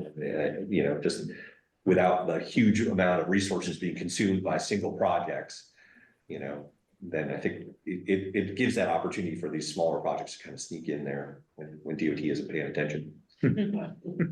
Right, Lucy? I got my hand raised. All right, I'm gonna actually stop the share because that's really all I wanted to talk about for this part of this today. But I see that Danya has her hand raised and I know Lucy has hers as well. So let's hear from Lucy first. Since I just want to I just want to follow up on the selection criteria there. As you know, when the RPCs work with DOT for the next round of the 10-year plan, there's always those initial discussions about the criteria and that. And Dave, I think that's an excellent opportunity for you to bring up some of the comments that you have regarding those criteria and the specific definitions. That's all I wanted to say. All right. Okay. Yes, and I sit on the subcommittee that with some of the other plan commissions and DOT, and we look at this. We've chosen this year to sort of take an approach of trying to better define a couple of the pieces of information in there and just kind of tweak it a little bit without wholesale revisiting it. But you know, we need to revisit it again too and look at that. I feel like some of the criteria are excessive.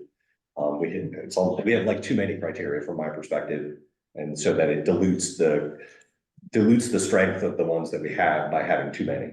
So, and there's some that are challenging.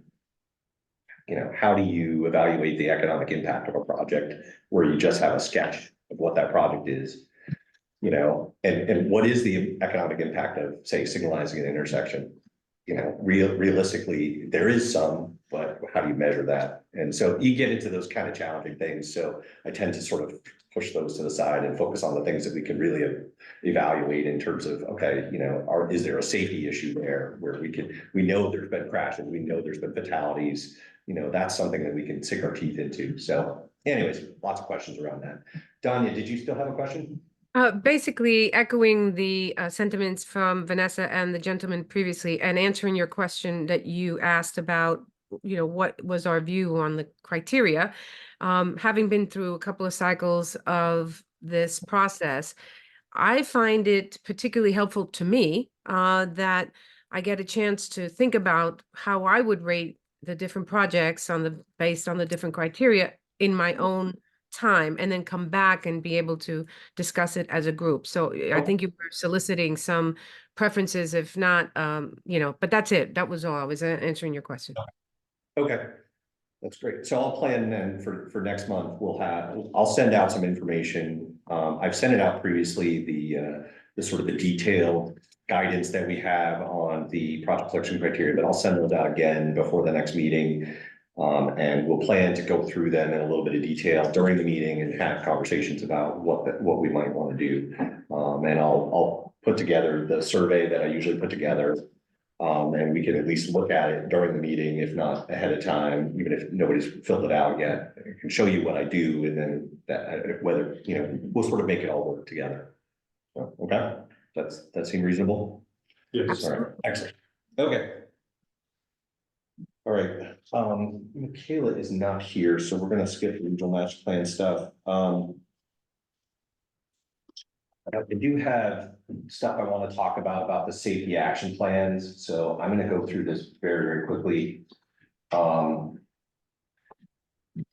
quickly than I think I had intended to, before, since we've only got about 10 minutes. So as many or most of you are aware, we got a grant from the Federal Highway Administration to develop safety action plans for each of the MPOs in New Hampshire. So there are 4 of us. We're working together. The grant is funneled through us, but we're working together to develop safety action plans for each of the regions. Well, that is odd. Switch back to my other presentation. Huh. Okay, let's try this again.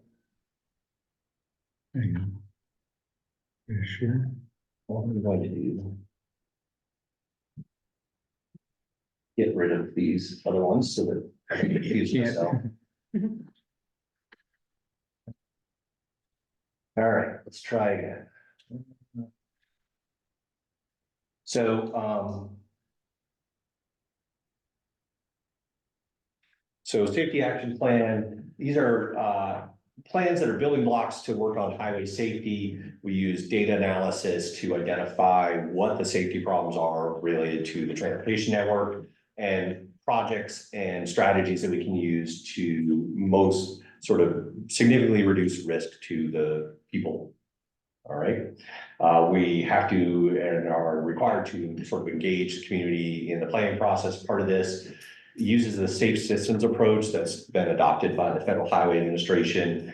And once we have this in place, all of our communities will be eligible to apply for safe streets and roads for all. That's the SS4A program, implementation grants, right?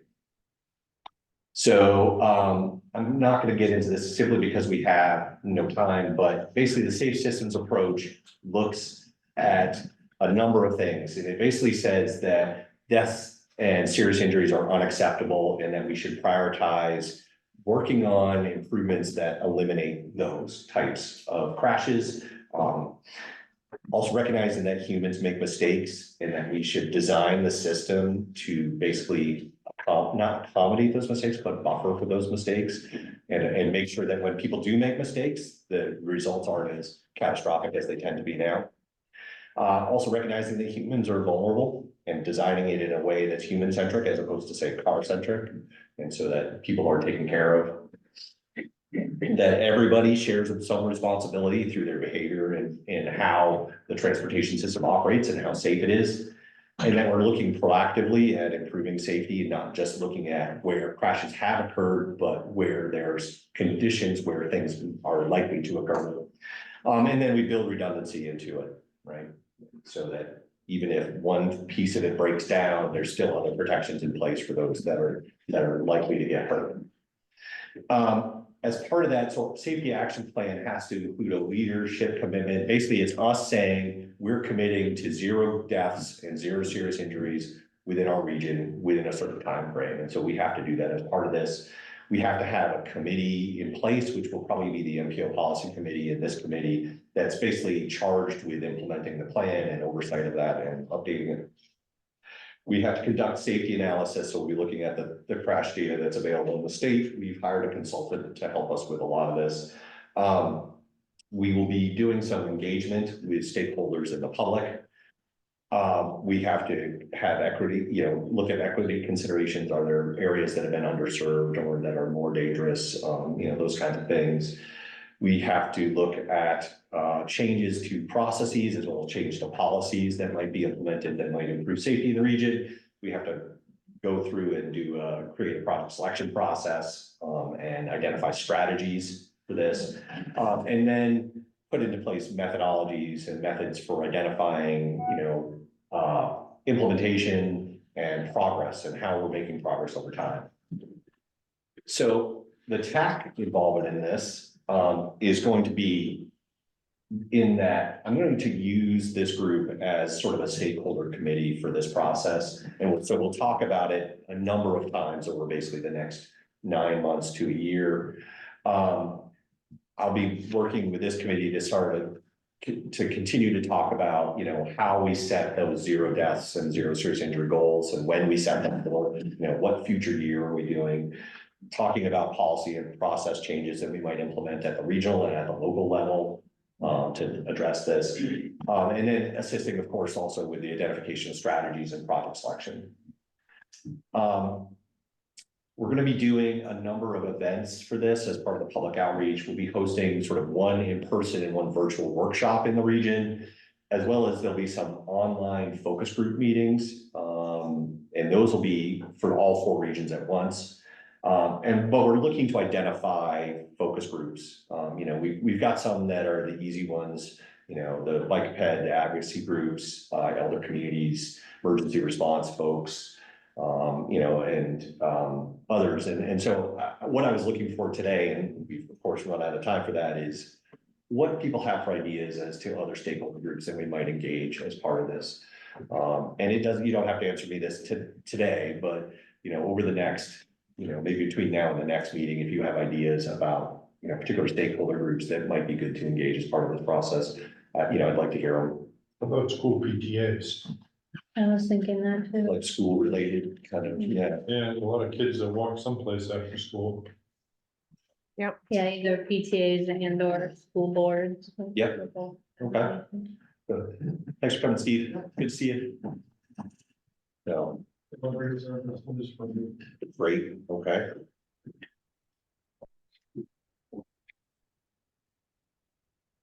Yeah, that's one we don't engage enough. Yeah, all the UPS, Amazon, all those things. All right, so, okay, well, just think about that, and if you have further ideas, shoot me an email or give me a call. Okay. All right, so, Scott went through the, project updates, we try to save some time for agency, updates or announcements. I don't know if anybody has any in the next 5 minutes. Brad is. You want to give me 20 minutes? Here, we can put you on for the next agenda. We haven't had a coast update in a while, so it would be good to put that on an agenda coming up. So. We have a quarterly email update, will be going out in the next few days. Okay. So we give some news in it. All right, excellent. Thanks. Lucy or Vanessa, any updates from our state entities here? Yeah, Lucy. Dave, I'll just comment that I sent an email out to the RPC directors yesterday, and I'll be sending it out to some others with the draft public involvement process with the public comment period open April 1st through May 15th. So I can put a link in the chat to that. So as I said, I sent that out to the RPC directors yesterday, and we'll be disseminating that to others as well. So if you could share that would be great. Yep, I'll forward that to TAC members with the other information from the meeting. Okay, Vanessa. Yes, so I am currently working on a DERA RFP for your diesel projects or vehicles. So start gathering that information together, and we're hoping to get that out in April. I don't have a date yet, but. And that's the Diesel Emissions Reductions Act program. Yep. Okay, all right, thanks. Thank you. Sure. Anybody else? Any other announcements that anybody wants to share? I am going to call the meeting adjourned. All right, I appreciate everybody's time today. Sorry, Amanda? Yes. All right. So sorry. No, that's her. You're at my day. We try to make it complicated. Yeah. So, thanks for coming. You're at my, I don't understand. And I've got the tiniest sign. Direction the door moves, so with the apartment space. First I wasn't sure what building, so then I tried to take half of your face. All right, thanks everybody for coming. Thank you. Thank you. Great meeting.